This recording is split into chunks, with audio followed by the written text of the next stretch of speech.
السلام عليكم ورحمة الله وبركاته. أهلا بيكم متابعينا الكرام في كل مكان.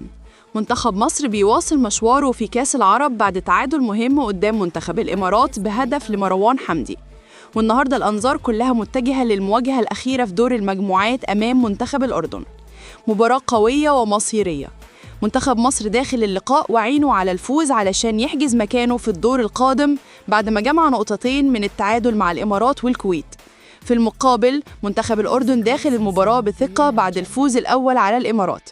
القمة العربية المنتظرة هتكون يوم الثلاث 9 ديسمبر على استاد البيت في قطر، وبتبدأ صافرة المباراة الساعة 4:30 بتوقيت القاهرة.